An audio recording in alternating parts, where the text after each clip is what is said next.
Bonjour à tous, aujourd'hui j'ai la joie d'accueillir Paola Dewailly. Bonjour. Bonjour. Merci beaucoup d'être avec nous, cofondatrice et porte-parole du collectif Lutte et Contemplation, un collectif qui vient de voir le jour et dont la vocation est de porter une voix chrétienne dans les luttes écologiques et sociales, rien que ça.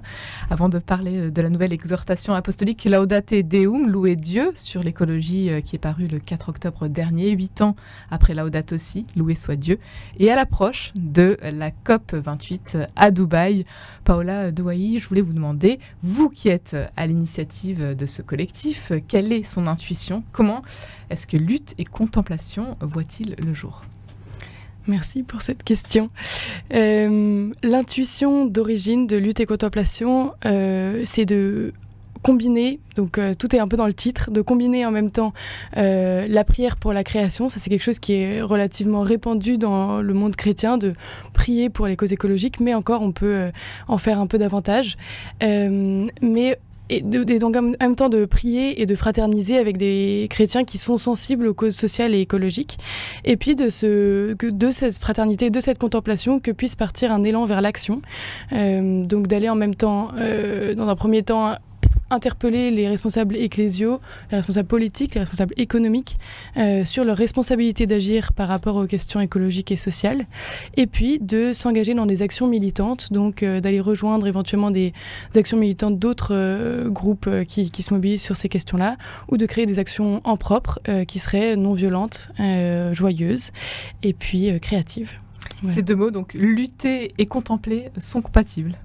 Tout à fait, et ils sont même vraiment importants ensemble. La contemplation, elle permet une lutte qui soit apaisée, qui se défasse aussi des idolâtries du pouvoir, et donc c'est vraiment elle qui permet un ressort sain à l'action. Et l'intuition alors, elle est portée par un groupe de jeunes parisiens? Oui, alors l'intuition de départ, elle est plutôt portée par des jeunes parisiens, en effet, chrétiens, donc de différentes églises. Mais en fait, l'intuition, elle est assez vieille. On a choisi ce titre, Lutte et Contemplation. Il vient d'un livre qui a été publié dans les années 70 et dont frère Roger, le fondateur de Thésée, est l'auteur. Donc en fait, cette intuition, elle a vraiment une histoire. On réinvente un peu la roue ici. Et c'est cette articulation justement entre lutte et contemplation, elle est déjà admirablement décrite dans ce livre. Et donc voilà, et puis on continue d'explorer d'autres sources, d'autres moments peut-être dans l'histoire chrétienne où ça a été lié, la lutte et la contemplation. Que nous dit ce livre du frère Roger pour ceux qui ne connaisseraient pas du tout Lutte et contemplation? Et justement, il dit que l'existence chrétienne se situerait entre ces deux pôles, entre la lutte et la contemplation, qu'on peut pas être... il a cette phrase admirable, « Jamais les hommes sans le Christ, jamais le Christ sans les hommes ». Et en fait, il était à Thésée, il était entouré de beaucoup de jeunes dans les années 70 qui se posaient la question de l'articulation entre leur engagement politique et leur foi. Et donc il écrit ce livre un peu en réponse et en même temps il y note toutes les questions qu'ont les jeunes de son temps, donc c'est intéressant parce que ça fait beaucoup écho aux situations qu'on vit, et donc il leur conseille ce chemin, cette ligne de crête en fait, en disant on peut pas être chrétien et ne pas s'engager dans les causes de son temps. Donc ça c'est un message très fort et que nous on a envie de faire résonner dans l'église d'aujourd'hui, parce qu'on sent que parfois les chrétiens ont un peu délaissé certaines luttes sociales et écologiques. Et donc le chrétien ne peut pas se détourner de ses frères, et on ajoute de la création.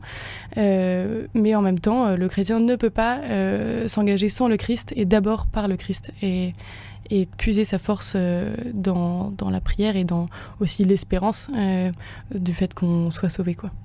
Aujourd'hui, de nombreuses personnes ont rejoint votre collectif. Vous êtes, il voit le jour, il y a quelques mois déjà, officiellement, donc c'est septembre pour la naissance. Et vous êtes combien aujourd'hui ? Oui, tout à fait. En fait, on était un très petit groupe au début de l'été à commencer à réfléchir à la structure d'un tel collectif. Et puis, au fur et à mesure de l'été, les choses se sont un peu ébruitées. Et puis, le lancement officiel de notre collectif fin septembre faisait suite à un appel qu'on avait écrit, un appel à lutter et contempler, qu'on avait fait signer très largement. Aujourd'hui, il y a 1300 signataires et vous pouvez encore aller le signer sur notre site lutte-et-contemplation.org. Donc là, il y a 1300 signataires, donc c'est des sympathisants. Il y a environ 500 personnes sur un groupe WhatsApp sur lequel on relaie un peu nos informations. Et puis une soixantaine d'engagés, de personnes qui veulent prendre des responsabilités dans le mouvement, lancer des plaidoyers, lancer des actions, etc. Prendre ses responsabilités, vous avez pris les vôtres. Paola de Wailly, qu'est-ce qui vous a motivé à vous engager pour l'écologie ? Alors, c'est une histoire très, très banale, je dirais.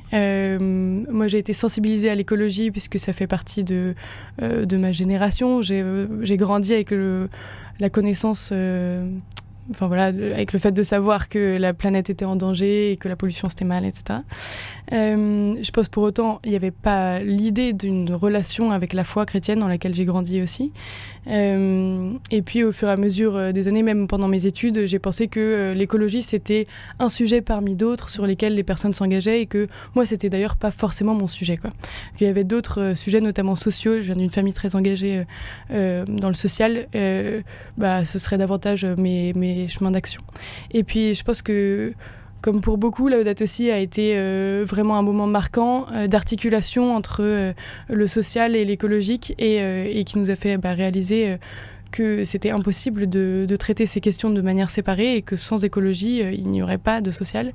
Donc voilà. Il y a 8 ans, il y a déjà quelque chose qui se passe. Il y a quelque chose qui se passe il y a 8 ans et pourtant, je pense que les constats restent encore très rationnels et me touchent pas encore au cœur. Et c'est là où moi, je pense que l'articulation avec la spiritualité, c'est celle-là qui permet d'entrer dans l'action, que les choses restent pas seulement à un niveau un peu de la pensée, de la réflexion, une question sociale comme une autre, sur lesquelles il y a énormément de données qui sont produites, etc. Mais c'est le moment où ça descend dans le cœur et où on peut se sentir touché qu'on est amené à entrer en action. Et ça, je pense que ce mouvement-là qui passe en gros de tous les chiffres à c'est une situation qui m'atteint, j'ai ce deuil à traverser d'un monde qui est en train de mourir et il faut que et en passant par ce deuil, j'ai envie de me mettre en action. Ça, je pense que cette transformation, je la dois beaucoup à des ateliers comme la fresque du climat, l'atelier d'automne, enfin des choses qui font expérimenter et qui aident à faire descendre ces informations. Je dois m'engager. Vous répondez à cet appel, Paola de Wailly, donc pour la planète, pour la création. Aujourd'hui, Laudate Deum, ce deuxième texte. Est-ce qu'on peut parler de suite ? Je vous laisserai répondre, mais comment est-ce que vous l'accueillez, vous, cette nouvelle exhortation apostolique ? Nous, on l'a accueilli au sein du mouvement Lutte et Contemplation comme une grande bénédiction. On s'est senti même presque personnellement béni par ce texte. Il est intervenu une semaine après le lancement officiel du collectif. C'était pas tout à fait un hasard, mais tout de même. Et c'est vraiment... Il y a deux choses, notamment, qui me frappent dans ce texte et qui répondent complètement aux intuitions de notre collectif. La première chose, c'est la violence avec laquelle, enfin pas la violence, pardon, mais la fermeté avec laquelle le pape fustige le paradigme technocratique. Donc c'est vraiment son expression, le paradigme technocratique. Il est très ferme sur les questions de greenwashing, sur un marketing qui est trompeur par rapport aux conséquences de certains projets écocides, à la recherche du profit, à l'accroissement des capacités humaines. Il cite notamment le développement de l'intelligence artificielle, et globalement l'accroissement d'un pouvoir déraisonnable dans des mains humaines. Donc il est très ferme sur ces questions-là et je pense que c'est très intéressant pour nous de l'entendre une semaine après la sortie de la planification écologique de notre gouvernement qui ne remet pas en question le fait de trouver des solutions techniques à l'écologie et qui ne pense pas vraiment et sincèrement une réduction de la croissance. Et donc le président le dit très clairement, quoi, c'est une écologie du progrès. Et je pense que dans Laudate Deum, le pape dit l'écologie du progrès, ce n'est pas possible. Il y a des technologies qui peuvent peut-être nous permettre d'adapter notre société au changement climatique dans les prochaines années, mais si on reste dans cette logique, on ne fera que du, je cite, colmatage, du bricolage, du raboutage au fil de fer. Et ça, c'est en opposition à un changement d'idéal quoi, auquel appelle le pape, qu'on puisse imaginer la société autrement que comme une course au profit. Voilà. Le constat, finalement, c'est un peu un échec aujourd'hui, donc il faut passer du tout au tout, se bouger. Oui, alors un échec, je pense que c'est pas forcément un échec, mais c'est l'idée de vraiment mettre en relation cette course au profit et la situation dans laquelle se trouve la création aujourd'hui. En fait, elle n'a pas été mise en échec, cette rationalité productiviste, puisque ce paradigme technocratique, pour l'instant, il se nourrit très bien lui-même et il n'est pas beaucoup mis en échec, justement pas assez. Lutte et contemplation, c'est le nom de votre collectif, Paola de Wailly. Aujourd'hui, dans votre lutte, quels sont vos projets, quels sont les défis, quelles sont les choses qu'il faut absolument mettre en place pour faire changer les choses ? Alors, les défis pour le collectif, ils sont doubles. Il y a peut-être des défis internes qui sont de permettre une croissance saine à ce collectif, de permettre de faire participer toutes les personnes qui souhaiteraient s'y engager. Donc ça, c'est forcément un défi de faire communauté et de permettre au plus grand nombre possible de sentir cette fraternité qui nous tient à cœur et qui pour nous est vraiment, je le répète, la source de notre engagement. Donc là, on est en train de créer des petites équipes locales partout en France pour permettre justement à des personnes intéressées de se retrouver. Donc ça commence un peu à émerger à Lyon, à Nantes, à Marseille peut-être. Donc ça, on est très heureux de ça. Et la deuxième chose, évidemment, c'est sur les questions du plaidoyer et de l'action. On va un peu suivre 3 axes dans les prochains mois. Ça sera peut-être un 4e s'y ajoutera éventuellement, mais on continue la mobilisation contre ICOP qui est quelque chose qu'on avait déjà entrepris depuis l'année dernière, même quand le collectif n'existait pas encore en tant que tel. Donc ce projet pétrolier en Ouganda et en Tanzanie. Donc on fera des cercles de silence début novembre, en disant notre silence est un cri, de protester contre cette évolution écocide. La deuxième chose, c'est qu'on va continuer de se mobiliser contre le désinvestissement fossile.